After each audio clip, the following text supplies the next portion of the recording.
સમાચારમાં આગળ વાત કરીએ બનાસકાંઠાની, જ્યાં વિકસિત ભારતના નિર્માણ માટે વડાપ્રધાન નરેન્દ્રભાઈ મોદીની પહેલને પ્રોત્સાહન આપતા કાંકરેજ તાલુકાના ખસાધરતી જીનિંગ ખાતે વન નેશન વન ઇલેક્શન અંતર્ગત લોક જાગૃતિ સંમેલન સર્જાયું હતું।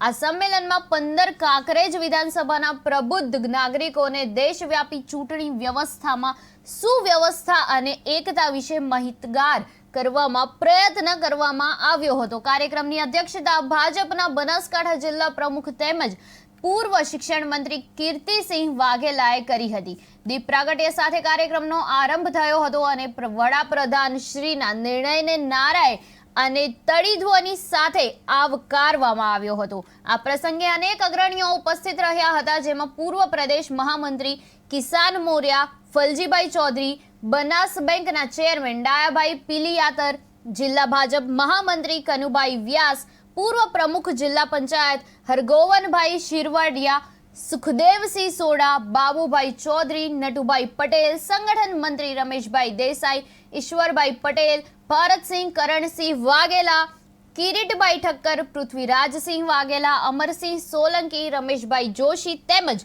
વાડા ગામના સરપંચ મોહબ્બતસિંહ વાઘેલા સહિતના અગ્રણીઓ તથા કાર્યકર્તાઓ મોટી સંખ્યામાં ઉપસ્થિત રહ્યા હતા। આ કાર્યક્રમથી ભાજપે વન નેશન વન ઇલેક્શનની વિવિધ ચર્ચા કરી હતી અને રાજ્યમાંથી દેશવ્યાપી એક ચૂંટણીના અભિગમ માટે લોકમત અને સહમતિ જમાવવાનો પ્રયાસ કર્યો હતો। સમગ્ર કાર્યક્રમને સફળ બનાવવા માટે સ્થાનિક કાર્યકર્તાઓનું યોગદાન પ્રશંસનીય રહ્યું હતું। આવા શબ્દો આપણને સાંભળવા મળતા છે, તો એનું એક કારણ છે। બધાને એમ થતું છે કે આ નરેન્દ્રભાઈને આ શબ્દો બોલવા મજા આવતી છે, પણ એવું નથી। આપણા દેશના વડાપ્રધાન નરેન્દ્રભાઈ બન્યા ત્યારથી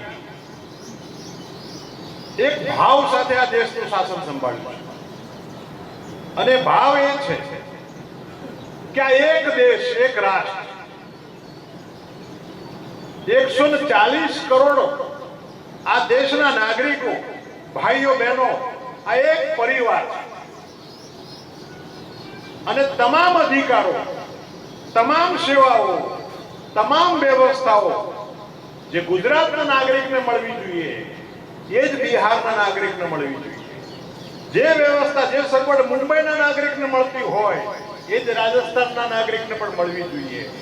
અને એટલા માટે એમને જ્યારથી આ દેશનું શાસન સંભાળ્યું, જ્યારથી આ જવાબદારી સંભાળી, પ્રધાન સેવક તરીકે ભારત માતાની સેવા કરવાનું એમને જીવન સમર્પિત કરીને જ્યારે ભારત માતાને ધ્યાનમાં રાખી અને ભારત માતાની આરાધના કરવાનું એમણે શરૂ કર્યું, તો એમના દેશમાં એમના મગજમાં આ દેશના તમામ નાગરિકો એક એનાથી આગળ વધીને એમણે એક આપણી તો હિન્દુસ્તાનની વિચારધારા, આપણી ભારતની સંસ્કૃતિ છે કે આપણે માત્ર દેશ નહીં, વસુદેવ કુટુંબકમ, આ વિશ્વ એ આખું એક કુટુંબ છે, એ ભાવ સાથે આપણે વિશ્વમાં કામ કરી રહ્યા છીએ। અને એના દાખલા છે કે જ્યારે કોરોનાના કાળ હતો ત્યારે વન ગ્રીડ આવા શબ્દો આપણને સાંભળવા મળતા છે, તો એનું એક કારણ છે। બધાને એમ થતું છે કે આ નરેન્દ્રભાઈને આ શબ્દો બોલવા મજા આવતી છે, પણ એવું નથી। આપણા